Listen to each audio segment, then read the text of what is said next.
good afternoon to one and all present here. Honorable Chairperson, Chief Guest, panel of judges, teachers from different schools, and my fellow competitors. First of all, I would like to thank the organizer for giving me an opportunity to express my views and opinion on the topic of the role of students to reduce the early child marriage. Early child marriage. Early child marriage is the formal or informal marriage of boys and girls with the consent under the age of 18. In Nepal, the age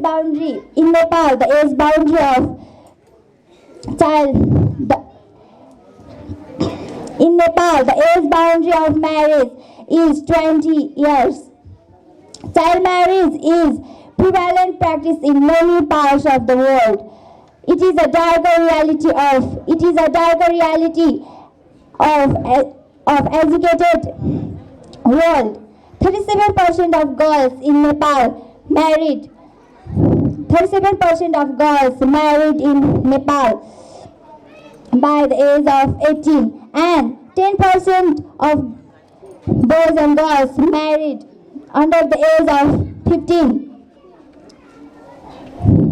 This is even in our rural municipality Gangles, the boys and girls married under the age of 18. This is a serious problem to the society. Being an important agent of the society, we should reduce and stop this child marriage.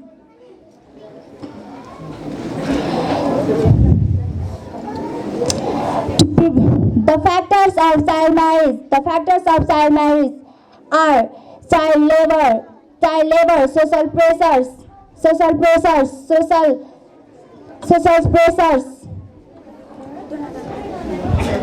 The factors of child marriage are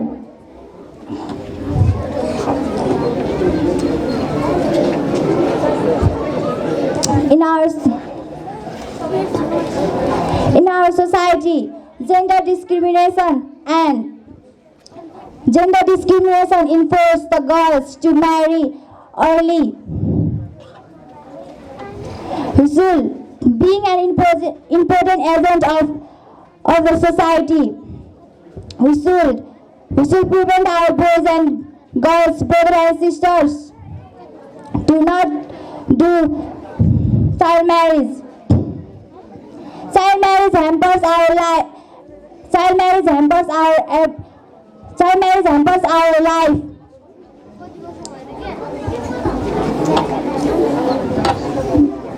The married girls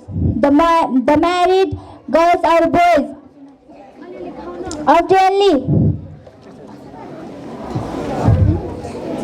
out the school, and the girl and the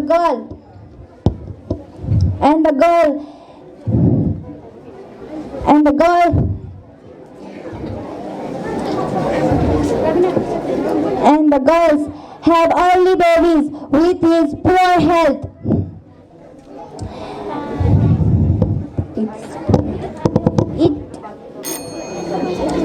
Alas, I want to say that we should prevent our boys and girls from doing early child marriage. So being an important agent of the society, students can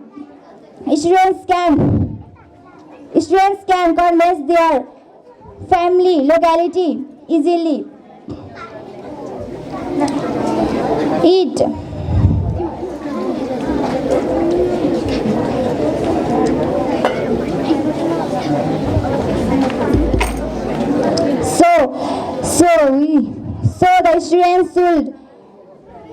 The insurance should play a vital role to reduce the early child marriage.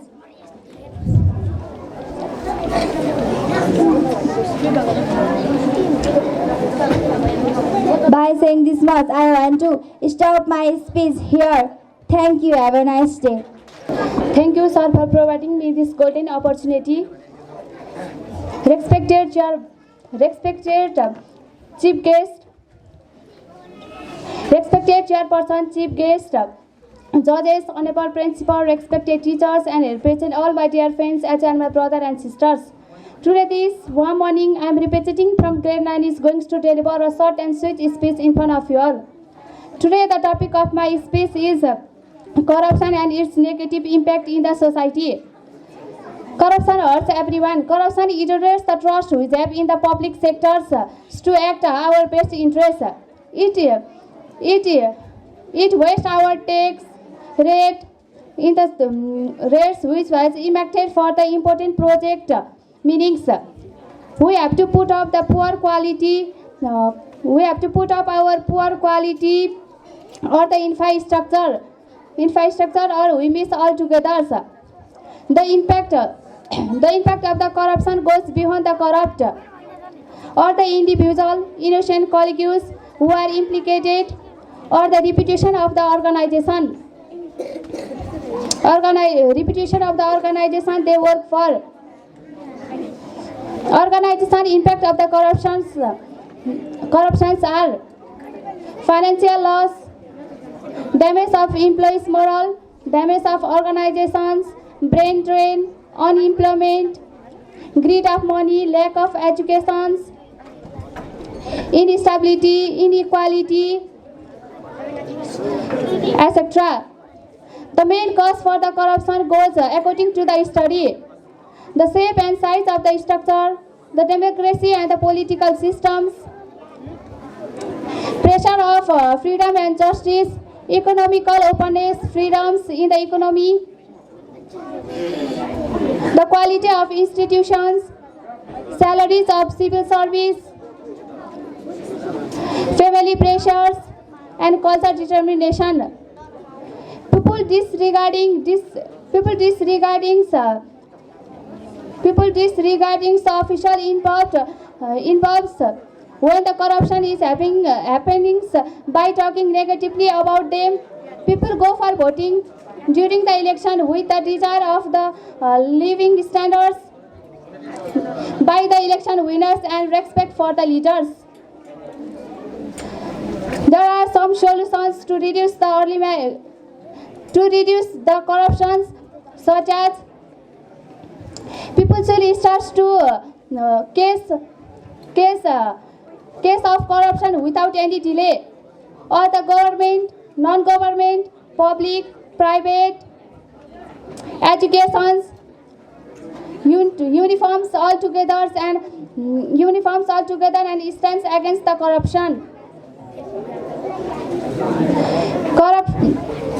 We will provide students additions of course to build a better citizens for tomorrow. Nowadays, corruption are increasing day by day. Because of the corruption, many educated people are also going for foreign country for a work. Corruptions. At last, what I want to say is that the higher corruption, the higher punishment. By saying this much, I want to leave this stage. Thank you. Have a good day. Namaskar. Good evening, all of you. First of all, I would like to thank for our programmers because he has given me a golden opportunity to express my view among all my brothers, sisters, and teachers of modern. Speech Sureksha Garan, I am from Sri Netrakali Mabi Amrana Rampur. Honorable Chairperson of this auspicious program, the Chief Guest who has constituted to participate this program. Despite his busy schedule, respect judge, education officer, principal sir, honorable teacher,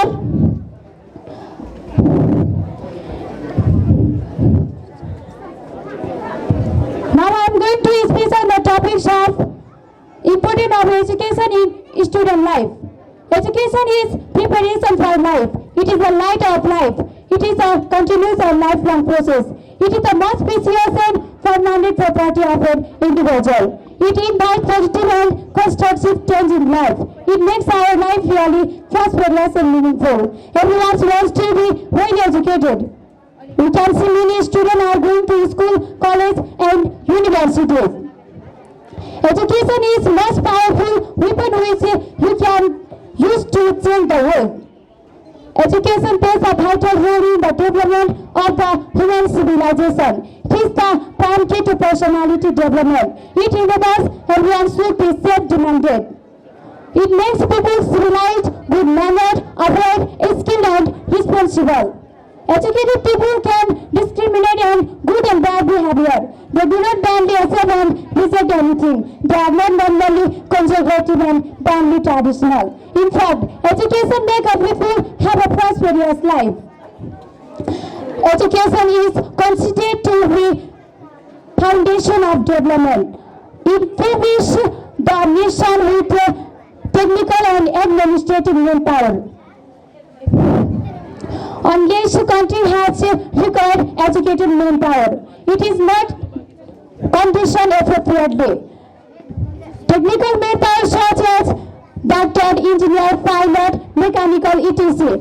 are required for construction. For example, to make run practice and foundation. We need technical manpower, similarly administrative manpower are equally important everywhere. Education promotes national unity. If people are well educated, they can understand need and importance of national unity. It is said that national unity, it is the most important factor for development of personality, society in the whole country. If people are well educated and united, will be cooperative and fraternity and strong goodness. Many students are becoming doctor, engineer, pilot by helping of the education. They will become great figure in the world. For example, Dr. Bhavana Bhatrai, Parijat, our education officer, Surendra Santan,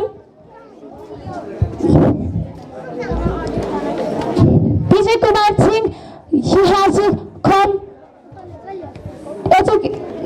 head teacher this school. Every sector is by helping of the education. We cannot imagination for development. Our life without education. Therefore, quality education needed for talented student. In summary, education plays a vital role in the development. Education is the most important property of an individual.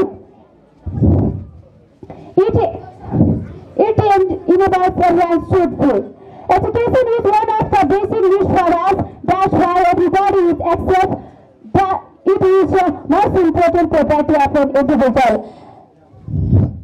Education is most important, powerful in our life.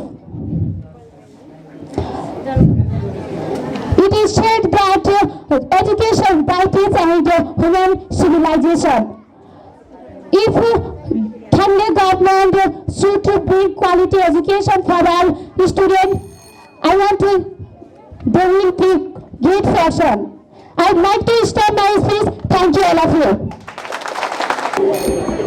First of all, I would like to thank for our program host because he has given me golden opportunity to express my view among all my brothers, sisters and teachers, madams and dear my friends. It's me, Rajendra Yadimagar. I am from Sri Netrakali Mavi School, Amrata Rampur, honorable chairperson of this auspicious program, the chief guest who has consented to participate in this program despite his busy schedule, respected judge, education officer, luminaries on the state as well as guardians and dear my competitor friends who are presented from different schools. Now I am going to speak on the topic of federalism. Nepal has federal state. It has the federal system of government. Nepal has been practicing republican system since 2065 years. Federalism is the decentralized, multi-level political system. The Constitution of Nepal 2072 has declared it has a democratic republic of Nepal.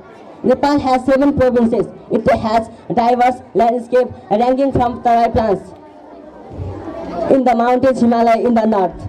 The federal system has many advantages as well as disadvantages. The main advantages are that the power to center is decentered, people respect all caste, religious, culture, and common political agenda. The local people should not depend on the culture, ethnicity. Due to the federal system has disadvantage of that there is different link and local development, power, duty and responsibilities.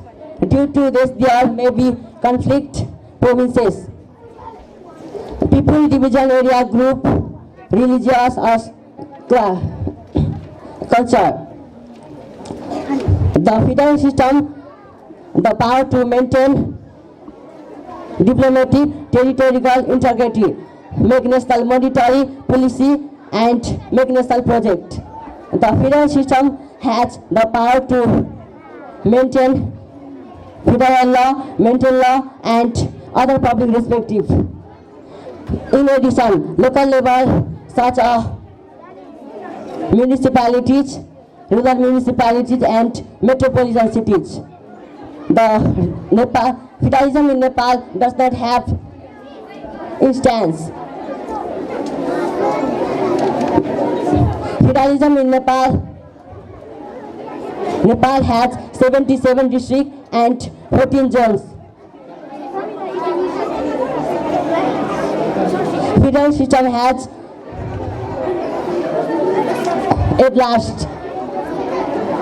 Federal system has in Nepal. Due to this, there may be conflict, religious, caste, ethnicity. We have to apply this system, our development and our nation. There should be distributive, justice and democratic republic of success federalism in Nepal. I would like to stop my speech. Thank you for all. Namaste and good afternoon, one and all present here. Honorable Chairperson, respected Chief Guest, panel of judges, teachers, head teachers, representatives from different organizations, my seniors, juniors, and my fellow competitors. I'm Roshan Gising. I'm very happy and thankful to all the members who has given me such a golden opportunity to deliver my short speech on the topic of abuse of internet. Today, internet is familiar to most parts of whole population. It has been a part or parcel of our daily life. It can simply be defined as connecting of computers with any other computers anywhere in the world via dedicated routers and servers. It is a great gift of modern science indeed.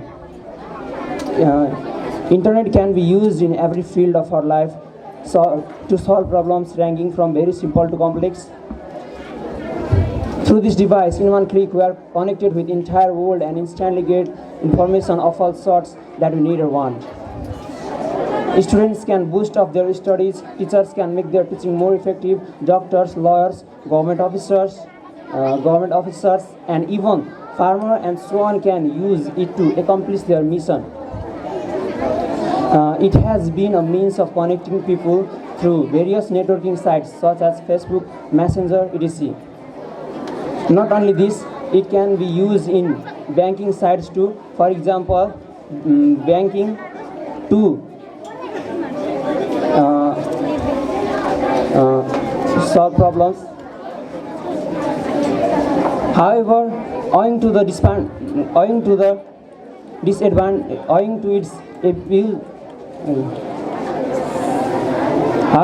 it has many disadvantages and abuses that its abuses outnumbers its uses. In another word, its disadvantages outweighs its advantages. The abuse refers to its misuse and bad consequences. Internet can have innumerable abuses, but here I would mention only detrimental ones. Firstly, we find excessive use of social media like Facebook, Twitter, TikTok, etc., only to waste someone's time. The internet, the social media is meant to spread and communicate goodness, but people use it to troll others in front of many people. Cyberbullying and its abuses are other big problems that criminals are using it. Criminals are using internet to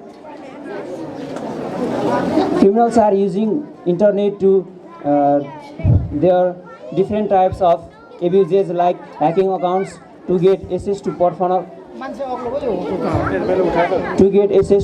information. Nudity and pornography are other big problems which are increasing unlimitedly in internet, which contribute to degrading our moral values. Not only this, the overuse of internet will invite some health problem also.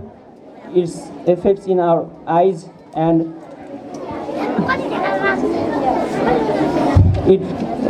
health problem.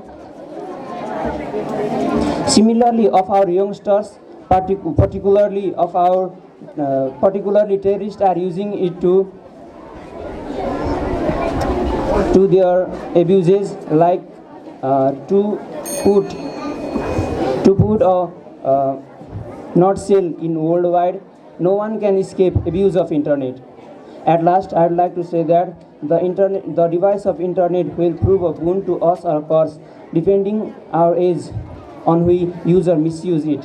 Saying this much, I am to end my speech. Thank you all. Have a nice day. Thank you for the Mr. Announcers and my teachers, Birbal things to give these golden opportunities. And respected chairpersons, chief guests, other special guests, peer judges, the principals of all the schools, teachers, my competitive and non-competitive friends, and brothers and sisters who are presented in these programs.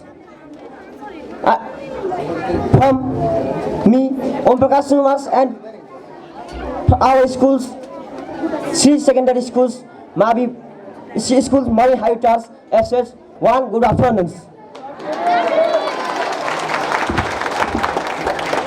Today, I am going to deliver a short speech on the topic corruption and its negative impact on the societies.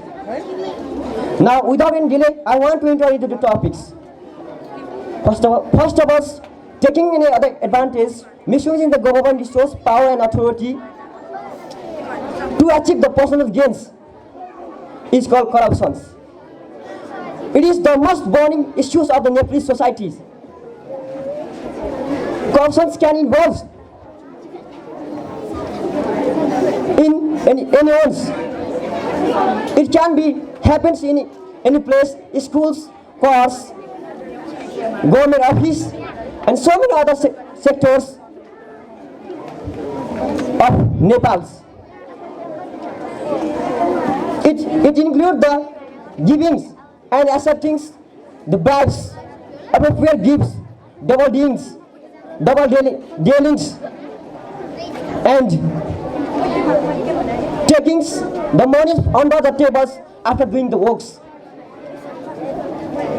There are so many causes of being corruptions in Nepal. Temptation for money and dream of grand lifestyles in the short times. Lack of transparency in Nepal. No little monitorings with government policies of the governments. Many. So where there is problem, there is also solutions. We can also reduce from our society. It is the main problem of society because it makes slows the pace of our developments. And a huge amount of money which a country can spend for development, different types of development works, is a handful of poor peoples. in the countries of Nepal, the corporate peoples are secured by the political parties. And we can conduct awareness programs to solution it, develop the habit of complaints in the nearly authorities, and many our Nepal organizations, Commission for Investigations of Abuse of Authorities, have been working to reduce the corruptions in Nepal for many years, but it didn't have appropriate from our societies properly. So, to reduce the corruptions from our society, commons from every society join hands to reduce these problems. And at last, what I like to say that the giving corruptions and taking corruptions both are the enemy of our society, and it should be appropriate from our society. It hinders the development of the countries. And I would like to thank you for all listening my short speech very faithfully. This much for today. Thank you so much. Have a nice day. आदरणीय सभाध्यक्ष महोदय, निर्णायक मण्डल, गुरुजन, अन्य महानुभावहरूका साथै यस कार्यक्रममा उपस्थित हुनुभएका मित्रहरूमा सर्वप्रथम स्वीकार्नुहोस् म अस्मिता सन्तानको तर्फबाट नमस्कार। आज हुन गइरहेको यस पत्रकला प्रतियोगितामा म बाल श्रम समस्या भन्ने विषयमा आफ्नो भनाइ प्रस्तुत गर्न पाउँदा अत्यन्तै खुसी छु। यस सुअवसरका लागि आयोजकहरूप्रति हार्दिक धन्यवाद प्रकट गर्न चाहन्छु। बाल श्रम दुईवटा शब्द मिली बनेको छ। बाल भनेको बालबालिका हो भने श्रम भनेको काम गर्नु हो। यसरी बाल श्रम भनेको कुनै पनि रोजगारयुक्त कार्य जसले बालबालिकाको बाल्यकालमा दखल दिन सक्छ, स्कुल जानबाट रोक्छ, मानसिक सामाजिक एवं शारीरिक रूपमा असर पार्ने कार्यलाई नै बाल श्रम भनिन्छ। बाल श्रमको रूपमा काम गर्ने बालबालिकाहरू समग्रमा अशिक्षित, असजग र गरिब परिवारको रहेको पाइन्छ। बाल श्रमले बालबालिकाहरूको सुन्दर भविष्य बनाउन अपरिहार्य शिक्षाबाट वञ्चित गराउँछ, किनकि बाल श्रमले बालबालिकाहरूलाई शिक्षाबाट प्राप्त गर्नुपर्ने ज्ञान, सिप र तालिम गुमाउँदछन्। बाल ऐन 2048ले 16 वर्षभन्दा मुनिका व्यक्तिहरूलाई बालबालिका भनी परिभाषित गरेको छ र उनीहरूलाई बाल श्रमिकको रूपमा काम गर्न कडा प्रतिबन्ध लगाएको छ। तर पनि नेपालमा ग्रामीण र शहरी दुवै भेगमा बाल श्रमिकका सङ्ख्याहरू बढिरहेका छन्। सभापति महोदय, बाल श्रम एक ज्यादा गम्भीर र विस्तृत समस्या हो। यो समस्या अझै रोकिएको छैन, बरु निरन्तर रूपमा विस्तृत भइरहेको छ। बालबालिकाहरूलाई रोजगार दिने मालिकहरूलाई उनीहरूले अत्यन्त न्यून ज्यालाले शोषण गरिरहेका हुन्छन्। कुनै पनि देशको विकास बालबालिकाको कति सङ्ख्याले बाल अधिकार पाएको छ भन्ने आधारमा गरिन्छ। देशको भविष्य पनि तिनै बालबालिकाको भविष्यमाथि निर्भर रहेका हुन्छन्। तर नेपालमा धेरै जनताहरूले गरिबीको जीवन जिउनु परेको छ, जसको कारणले गर्दा बाल्यकालदेखि नै कडा परिश्रम गर्नका लागि बाध्य परेका छन्। ठुल्ठुला विभिन्न सभा सेमिनार गोष्ठीहरूमा गरिबी निवारणका कुराहरू गर्छन्, तर सुधार भने भएको देखिँदैन। बालबालिकाहरू गरिब र अशिक्षाका कारण जताततै ठगिन पुगेका छन्। सभापति महोदय, बाल श्रमिक विश्वमा नै सबैभन्दा शोषित श्रमिक वर्ग हुन्। यस हुनुको पछाडि कानुनको अपर्याप्तता र अप्रभावकारी कार्यान्वयन हुनु हो। देश विकासमा समाजको जीवन्त भूमिका रहन्छ। बालबालिका भनेका समाजको एक महत्त्वपूर्ण भाग हो, तर हाम्रो समाजमा यो भागको यति ठुलो व्यवस्था गरिन्छ कि जसको कारणले गर्दा बाल श्रमिकका सङ्ख्याहरू वृद्धि भइरहेका छन्। यी समस्याहरूलाई समाधान गर्नका लागि सर्वप्रथम हरेक नागरिक अर्थात् सरकारले गरिबी निवारण, शिक्षा र साक्षरता कार्यक्रमलाई सफलतापूर्वक प्रभावकारी कार्यान्वयन गर्नुपर्छ। नेपालको ग्रामीण भेगमा रहेका सङ्कटमय बेरोजगारी हटाउनुपर्छ। अभिभावकहरूलाई बाल शिक्षाको महत्त्वको बारेमा बुझाउनुपर्छ। यसो गर्न सकियो भने मात्र बाल श्रम समस्या रोक्न सकिन्छ। अत समयको पाबन्दीमा रहेर बोल्दै गर्दा केही कमजोरीहरू हुन सक्छ। यदि त्यस्तो कमजोरीहरूलाई तपाईहरुले ओलाइदिनु भयो भने त्यो मेरो जीवनको मार्गदर्शक हुनेछ भन्ने विश्वास गर्दै म यस मञ्चबाट बिदा हुन चाहन्छु। हस्त धन्यवाद। धन्यवाद उद्घोषकज्यू। आदरणीय यस गरिमामय सभाका सभाध्यक्षज्यू, प्रमुख अतिथिज्यू, विशिष्ट अतिथिज्यू र अन्य अतिथिज्यू, न्यायकर्ताज्यू, हात बलि दुधको दुध पानीको पानी छुट्याउन कटिबद्ध न्यायमूर्ति निर्णायक मण्डलज्यू, गुरुवर्ग र लब्ध प्रतिष्ठित समादरणीय महानुभाव तथा प्रतियोगी मित्रहरूमा हार्दिक नमस्कार ज्ञापन गर्दछु। आज म दिगो विकासका लागि विद्यार्थीको भूमिका भन्ने विषयमा आफ्ना विचारहरू राख्न जाँदैछु। विनाश बिनाको विकासलाई दिगो विकास हो, अर्थात् वर्तमानको आवश्यकता यो वा त्यो बहानामा कोही कसैसँग सम्झौता नगरिकन आउँदो पुस्ताको लागि आवश्यकता पूर्ति गर्नु नै दिगो विकास हो। दिगो विकास साझा चाहना हो।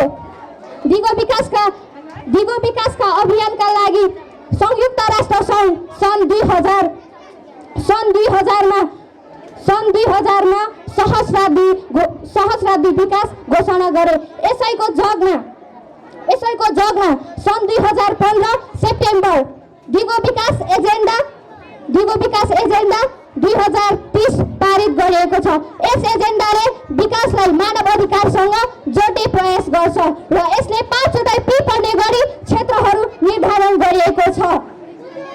मानव जाति सहित सिङ्गो प्राणी जगतले आवश्यक पर्ने प्राकृतिक स्रोत साधनलाई उपलब्ध गराउने र जैविक चक्रलाई निरन्तरता दिने क्षमता प्राकृतिकसँग हुन्छ र जसले हाम्रो आवश्यकता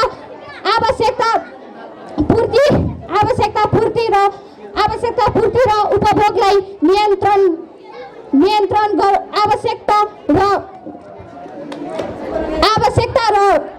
उपभोगलाई सन्तुलनमा ल्याउनु नै दिगो विकास हो।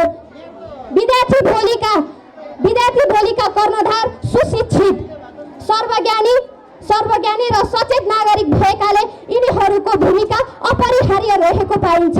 यिनीहरूको भूमिकालाई निम्न अनुसार भन्नुपर्दा जस्तै विश्वलाई भोकमरी, गरिबी र रोगबाट मुक्त गर्न सघाउने, स्वच्छ सफा पिउने पानी र सरसफाइको सुविधा मानव अधिकारको रूपमा स्थापित गर्ने,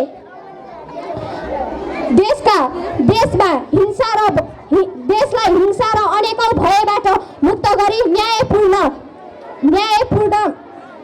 न्यायपूर्ण गुणस्तरीय शिक्षा र स्वास्थ्यको सुनिश्चितता गर्न पनि आवश्यक देखिन्छ र राज्यका सबै क्षेत्रमा रहेका फरक जाति र फरक क्षमता भएकाहरूको क्षमता विकास गरी जीवन विकासका कार्यक्रम ल्याई जीव र वनस्पतिको संरक्षणमा टेवा पुर्याउन आवश्यक देखिन्छ। पात्रु खानाको सट्टामा पौष्टिक अथवा पोषणयुक्त खानालाई सबैलाई प्रोत्साहित दिन आवश्यक पनि देखिन्छ र मानव अधिकारको संरक्षण गरी प्रत्येक नागरिकले स्वतःस्फूर्त ढङ्गले आफ्नो आवश्यकीय क्रियाकलाप अगाडि बढाउन सबैले सहयोग गर्नुपर्छ र सबैले समान रूपमा पढ्न लेख्न पाउने वातावरणको सृजना गर्नुपर्छ भन्ने मेरो निष्कर्ष छ। र अन्त्यमा म के भन्न चाहन्छु भने दिगो विकासमा जसले दखलअन्दाज ल्याउँछ तिनीहरूलाई कानुनी दायरामा ल्याई दण्डित बनाउने र सामाजिक रूपमा निन्दनीय बनाउन आवश्यक देखिन्छ। सभाध्यक्ष महोदय, मेरा विचारहरू ध्यानपूर्वक सुनिदिनु भएकोमा हार्दिक कृतज्ञता जाहेर गर्दै यहाँबाट बिदा हुन चाहन्छु। हस्त धन्यवाद।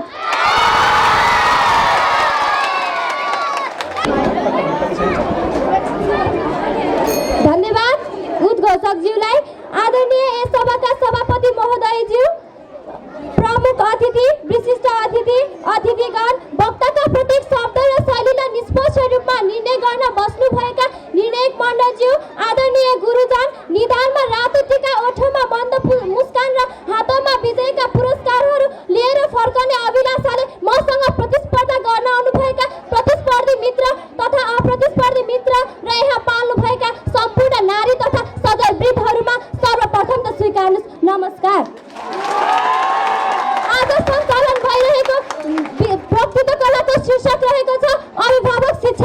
आवश्यकता र यस विषयमा आफ्ना भनाइहरू राख्न पाउँदा आफूलाई एकदम भाग्यमानी ठानेको छु र यस शुभ अवसर प्रदान गरिदिनु भएकोमा म आयोजक टिमप्रति हार्दिक आभारका साथै कृतज्ञता प्रकट गर्न चाहन्छु।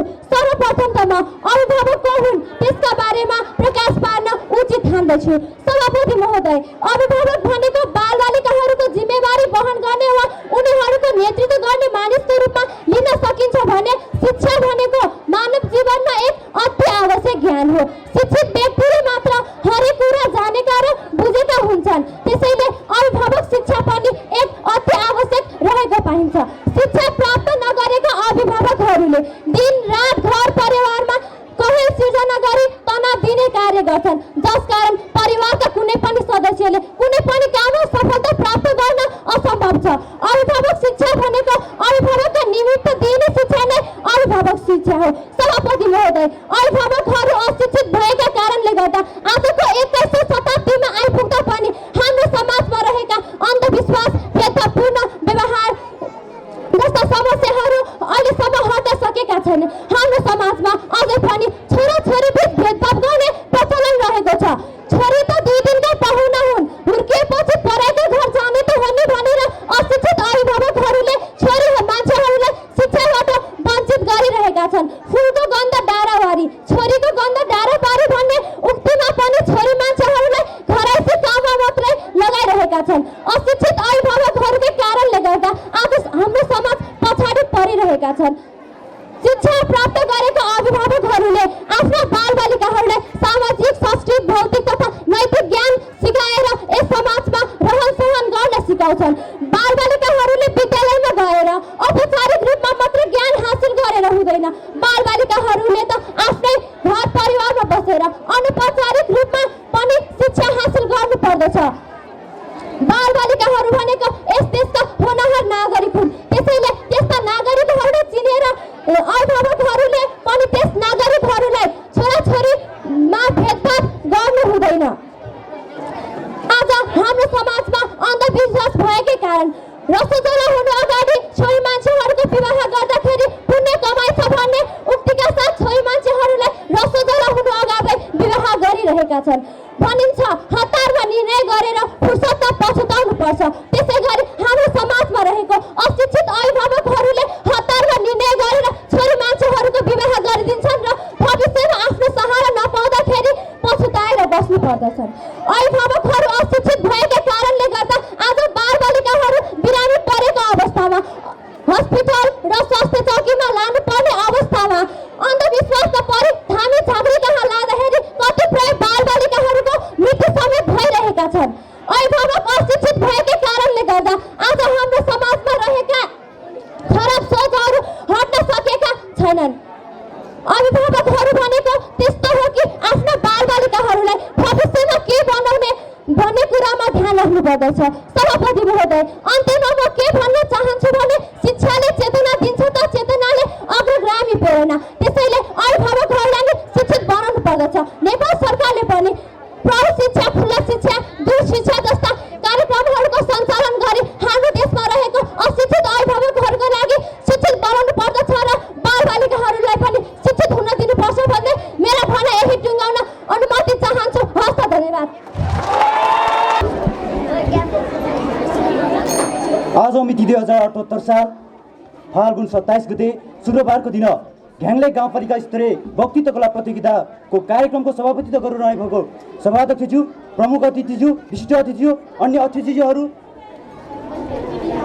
दुधको दुध पानीको पानी छुट्याउन हातमा न्यायको तराजु बोकेर बसिरहनु भएको निर्णायक मण्डलज्यू, समय सूचक, विभिन्न विद्यालयबाट आउनु भएको प्रधानाध्यापकज्यू, अन्य गुरुहरू, प्रतियोगी साथीहरू र अन्य साथीहरू र यहाँ उपस्थित हुनुहुने सम्पूर्ण घ्याङलेकवासीहरूमा मेरो तर्फबाट र श्री नेत्रकाली माविको तर्फबाट लासो फ्याफुल्ला। आज वक्तृत्व कलाको गोला प्रदानद्वारा मलाई विषय परेको छ दिगो विकासमा विद्यार्थीको महत्त्व, भूमिका। विकास भनेको कुनै पनि ठाउँमा सकारात्मक परिवर्तन हुनु, शैक्षिक, सामाजिक, आर्थिक रूपले सकारात्मक परिवर्तन हुनु विकास हो।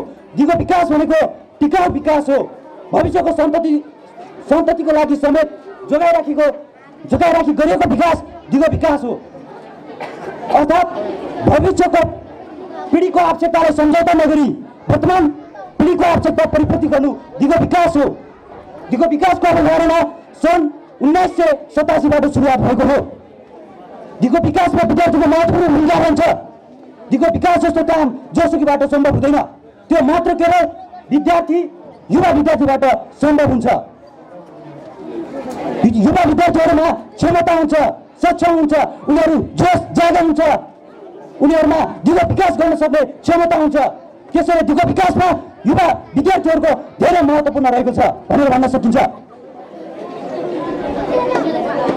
विद्यार्थी युवाहरू हिम्मत, आँट, साहस र देशमा विकासको भावना रहेको हुन्छ। उनीहरूमा राष्ट्रभक्त, देशभक्तको भावना हुन्छ। उनीहरू यो देशको, यो समाजको निर्माण गर्ने भावनाको हुन्छ। त्यसैले दिगो विकासमा युवा विद्यार्थीको महत्त्वपूर्ण भूमिका रहन्छ भनेर भन्न सकिन्छ। युवा विद्यार्थीहरू चेतनाको सम्भाग हुन्, युवा विद्यार्थीहरू ज्ञान हासिल गरेको हुन्छन्, युवा विद्यार्थीहरू सक्षम हुन्छन्। युवा विद्यार्थीहरूले प्राकृतिक स्रोत साधनको संरक्षण गरी त्यसको संवर्धन र भविष्यको सन्ततिको लागि समेत जोगाइ राख्न सक्ने किसिमको मानसिकता भएको भनेको युवा हो, युवा विद्यार्थीहरू हो। त्यसैले दिगो विकासमा युवा विद्यार्थीहरूको महत्त्वपूर्ण भूमिका रहन्छ। प्राकृतिक स्रोत साधनको संरक्षण गरी वातावरणलाई अनुकूल बनाउन, वातावरण संरक्षण गर्न विद्यार्थीको महत्त्वपूर्ण भूमिका रहन्छ। हाम्रो ठाउँमा हुने विकास निर्माणका कार्यमा युवाहरूलाई संलग्न गराउनुपर्छ। भ्रष्टाचारी नेताहरूलाई संलग्न गर्नुभन्दा युवा सचेत जनशक्तिलाई विकास निर्माणका कार्यमा सहभागी गराउन यो दिगो विकास हुन सक्छ। त्यसैले दिगो विकासमा युवा विद्यार्थीको महत्त्वपूर्ण रहेको छ भनेर भन्न सकिन्छ। हाम्रो वरपरको वातावरण जोगाइ राख्न पनि दिगो विकासको अत्यन्तै महत्त्वपूर्ण रहेको छ। किनकि दिगो विकासले प्राकृतिक स्रोत साधनलाई भविष्यको सन्ततिसम्म जोगाइ राख्न सोचाइको विकास गर्छ। यदि दिगो विकास गर्ने क्रममा वातावरण प्रतिकूल असर परेमा त्यो दिगो विकास हुन सक्दैन। त्यसैले हाम्रो वरपरको वातावरण संरक्षण गर्न निम्ति दिगो विकासको आवश्यकता पर्दछ। दिगो विकासले मानिसमा प्राकृतिक स्रोत साधनको सदुपयोग गरी भविष्यको सन्तति समेत जोगाइ राख्नको निम्ति सोचाइको विकास गर्छ, दीर्घकालीन सोचाइको विकास गर्छ। त्यसैले दिगो विकासमा विद्यार्थीको महत्त्वपूर्ण भूमिका रहन्छ भनेर भन्न सकिन्छ। जुन देशमा युवा विद्यार्थीहरूको सम्मान गरिन्छ त्यस देश विकास भएको छ। आज पश्चिमी मुलुकमा हेर्नुहोस् कति विकास भएको छ। ती मुलुकमा युवा विद्यार्थीहरूलाई सम्मान गरेको छ। युवा विद्यार्थीहरूलाई दिगो विकासमा विभिन्न भौतिक आर्थिक विकासमा युवा विद्यार्थीहरूलाई संलग्न गरेको छ। अन्तमा म के भन्न चाहन्छु भने युवा भनेको देशको भविष्यको कर्णधार हो, देश विकासको कर्णधार हो। युवालाई शिक्षित विद्यार्थीहरूलाई शिक्षा दीक्षा दिएर यो देशको आर्थिक विकासमा, यो देशको विभिन्न भौतिक संरचनाहरूको विकासमा युवाहरूलाई संलग्न गराउनुपर्छ भन्दै म दुई शब्द एक टुङ्ग्याउन चाहन्छु। हस्त तुझसे धन्यवाद उसकोज्यूलाई। यस गरिमामय सभाका सभापतिज्यू, प्रमुख अतिथिज्यू, निर्णायक मण्डल, गुरुजन, अतिथिगण, मेरो प्रतिस्पर्धी साथीहरू तथा अनुमानभावका साथै आजको यस वक्तृत्व कला प्रतियोगिता कार्यक्रममा उपस्थित हुनुभएका सम्पूर्ण मित्रहरूलाई सर्वप्रथम म अस्पतालको तर्फबाट स्वीकार मेरा हार्दिक नमस्कार। आजको यस वक्तृत्व कलाको विषय रहेको छ पुस्तक ज्ञानको भण्डार। सर्वप्रथम मैले यस वक्तृत्व कला प्रतियोगिता कार्यक्रममा भाग लिने अवसर पाएकोमा आयोजकप्रति हार्दिक आभार प्रकट गर्दै यस विषयमा आफ्ना विचारहरू राख्न मैले आफूलाई धन्य ठानेको छु। पुस्तकको किताब भन्नाले विभिन्न शब्दहरू, चित्रहरू लगायत विभिन्न चिजहरू छापिएका कागजहरूको समूह हो। आजको नयाँ समयमा पुस्तक विद्युतीय पनि हुन सक्छ, जसलाई इबुक भनिन्छ। पुस्तकहरू विभिन्न समय हुन्छन्, विभिन्न विषयहरूमा हुन्छन्। पुस्तकको शाब्दिक अर्थ आफ्नो विभिन्न विषय, विचार, ज्ञान, विज्ञान आदि कुराको लिपिबद्ध ठेली वा मुद्रित किताब नै पुस्तक हो। पुस्तकहरू विभिन्न विषयमा हुन्छन्। कुराकानी पछिको संसारको सबैभन्दा पुरानो माध्यम पनि यही हो। पुस्तकहरू आनन्दको लागि पढ्न सकिन्छ वा आवश्यक विषयवस्तुको ज्ञान प्राप्त गर्न लागि अध्ययन गरिन्छ। पुस्तक त्यो साधन हो जसका पानामा जगत खुल्छ। पुस्तक त्यो फुल हो जसमा ज्ञानको भौरा फुल्छ। अनि पुस्तक नै त्यो सागर हो जसमा दुनियाँ डुब्न चाहन्छ। पुस्तक नै त्यो सुपान हो जसबाट दुनियाँ भित्रताको सहरमा पुग्न चाहन्छ। निर्णय ल्याउँदै हामी पुस्तक पढाउँदै अनि अक्षरहरूसँग बुझ्दै जीवन र जगतप्रतिको दृष्टिकोण बनाउँछौँ। जब हामी पुस्तक समाउँछौँ तब बेग्लै ढङ्गले आनन्दित हुन्छौँ। पुस्तकको कतिले विविध समस्याका कारण पुस्तकसँग रमाउन पाएका छैनन्। आजको विश्वलाई परिवर्तनको यो स्थितिमा पुर्याउने ज्ञानको भण्डार पुस्तकको इतिहास सम्बन्धी खास देखि मिथ्याउन नसकिए पनि प्राचीन संस्कृत सभ्यताका विविध ग्रन्थ त ग्रिसियली सभ्यताका महान साहित्यकार होमरका इलियड र ओडिसीलाई विशेष रूपमा लिने गरिन्छ। वर्षौं पहिलेदेखिको पुस्तक लेखन तथा प्रकाशनका कार्यले मानव सभ्यता यति उचाइमा पुर्याएको हो। विभिन्न क्षेत्रका ज्ञानगुणका विषयहरू प्रकाशित गरी मानिसलाई सभ्य सुशिक्षित बनाउने काम पनि पुस्तकले नै गरेको हो। प्रत्येक वर्ष अप्रिल 23 दिन विश्वभरि धुमधामसँग पुस्तक दिवस मनाउने के पुस्तकको महत्त्व आवश्यकताले होइन र पक्कै पनि हो। तसर्थ निर्णायक महोदय, यो संसारमा धेरै पुस्तकहरू छन्। पुस्तक भनेको नै ज्ञानको भण्डार हो। हामीले पुस्तक पढेर विभिन्न क्षेत्रका राम्रो ज्ञानहरू पाउन सक्छौँ। आजको युगमा मानिसले समयलाई उपयुक्त तरिकाले उपयोग गर्नको लागि पुस्तक पढ्ने गर्छन्। पुस्तक विद्या प्राप्त गर्ने सजिलो माध्यम हो। पुस्तकको अध्ययनबाट नै मानिसहरू शिक्षित र दिशित हुने गर्दछन्। मानिसको गलत सत्ताले परिवर्तन गरी सही मार्ग निर्देश गर्ने काम पुस्तकले नै गर्दछ। तसर्थ निर्णायक महोदय, यो आधुनिक युगमा पनि पुस्तकको महत्त्व अति नै रहेको छ। पुस्तक ज्ञानको सागर हो। हामीले यसमा रहेको अर्थपूर्ण ज्ञानलाई मनले धारण गर्न सक्यो भने मात्र लक्ष्य र उद्देश्य प्राप्त गर्न सक्छौँ। पुस्तकमा रहेको ज्ञानलाई सही ढङ्गले प्रयोग गर्नेले भविष्यमा आफ्नो नाम कमाउन सक्छन्। हामीले प्राप्त गरेको ज्ञानले विश्वलाई परिवर्तन गर्न सक्छौँ। यसले हाम्रो मानसिक विकासमा साथ दिन्छ। पुस्तक मानिसको लागि समय चाहिँ महत्त्वपूर्ण हुन्छ।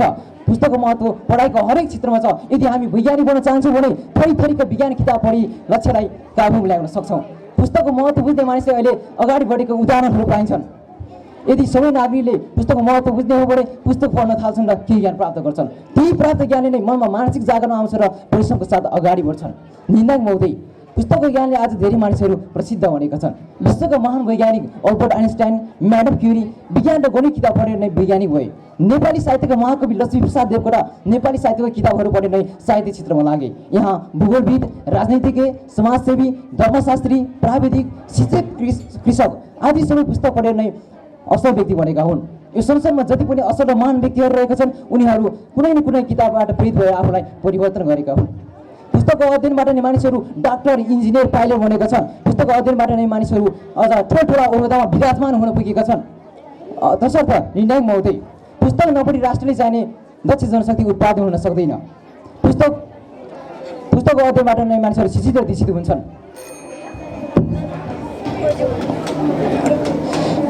हाम्रो जीवनलाई अन्धकारबाट उज्यालोतर्फ लैजाने मुख्य शासक हो पुस्तक। यसबाट प्राप्त ज्ञानले संसार यति समृद्धि, विकसित र शक्तिशाली बनाएका छन्। पुस्तकले मानवीय जीवन विकासमा ठुलो भूमिका खेल्छ। तसर्थ पुस्तकको अध्ययन राष्ट्र विकासको अनुपम धरोहर हो। यसले राष्ट्र विकासमा महत्त्वपूर्ण भूमिका खेल्छ। पुस्तक ज्ञानको भण्डार हो। पुस्तकको अध्ययन नै सरस्वतीको पूजा हो। अतः निर्णायक महोदय, समयको पाबन्दीमा रहेर बोल्दा केही कमजोरी हुन सक्छ। यदि त्यस्तो रह्यो भने हजुरहरूले पहिला दिनुहुन्छ भनेर त्यो मेरो जीवनको मार्गदर्शक हुनेछ भन्ने विश्वास गर्दै आफूले बोलेको भनाइहरूको पछाडि पुनः विराम लगाउँदै यस स्टेजबाट तपाईँहरूमाझ होजी पाउन चाहन्छु। हस्त धन्यवाद। धन्यवाद कार्यक्रम सञ्चालकज्यूलाई।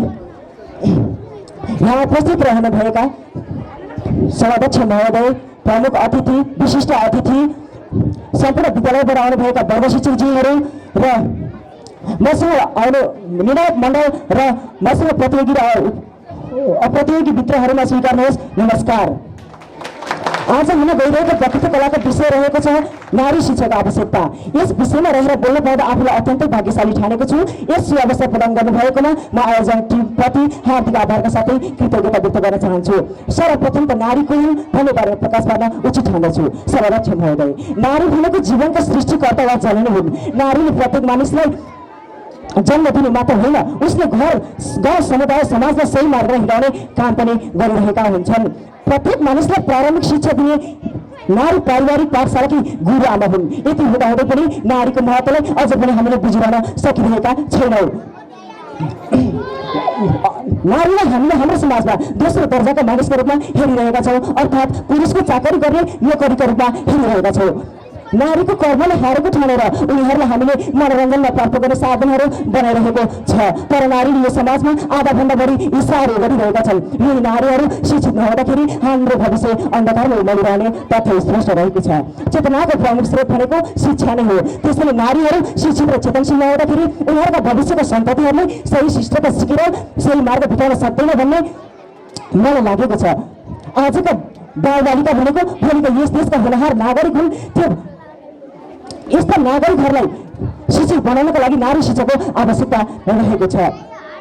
सभाध्यक्ष महोदय, नारी भनेको केवल कुनै घरका खुर्रा होइनन्, केटाकेटी जन्माउने र हुर्काउने स्याहार सुसार गर्ने मेसिन होइन।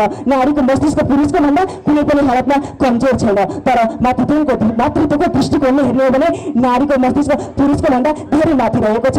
नारीहरू अब कुकुर मात्र होइन, देश सञ्चालन गर्न सक्नेछन्। त्यस्तै बेलायतको मार्गरेटा थाचर, भारतको इन्दिरा गान्धी, नेपालको विद्यादेवी भण्डारी अनेकौं प्रतिभा भएकी महिला राष्ट्रपतिहरू हुन सफल भएका छन्।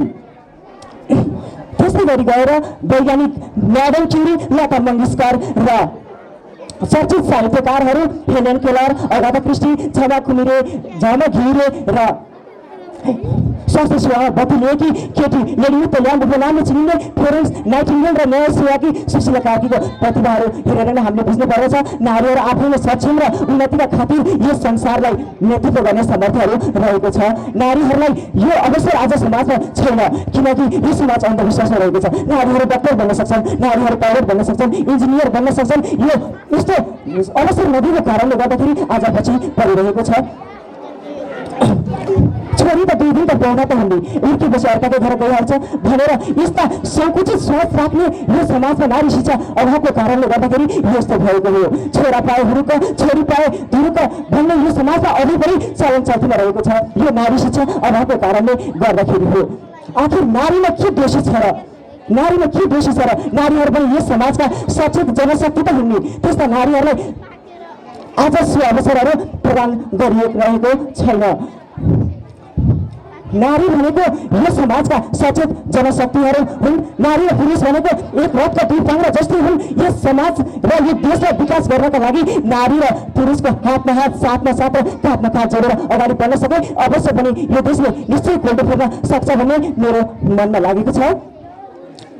सभाध्यक्ष महोदय, नारी भनेको यस समाजका सचेत जनशक्ति हुन्। नारीहरूलाई शिक्षा प्रदान नगर्दाखेरि नारीहरू पछाडि परिरहेका छन्। नारीहरूले आफ्नो क्षमताहरू प्रस्फुटन गर्न पाइरहेका छैनन्। त्यसैले अन्त्यमा नारीको यस्तो शक्तिलाई बुझेर हामीले यस समाजलाई उत्कर्षतिर लैजान र राष्ट्र र सभ्य र शिष्ट बनाउनका लागि नारी शिक्षाको आवश्यकता रहेको छ। त्यसैले नारीहरूलाई सो अवसर प्रदान गरौँ, नारीहरूलाई शिक्षा प्रदान गरौँ र यो शिक्षाको दीप प्रज्वलन गरेर यो देश र यो समाजलाई माथि उठाउँ भन्दै मेरा 2-4 शब्दहरू यही बन्द गर्न चाहन्छु। हस् त तपाईँको दिन शुभ रहोस्। धन्यवाद।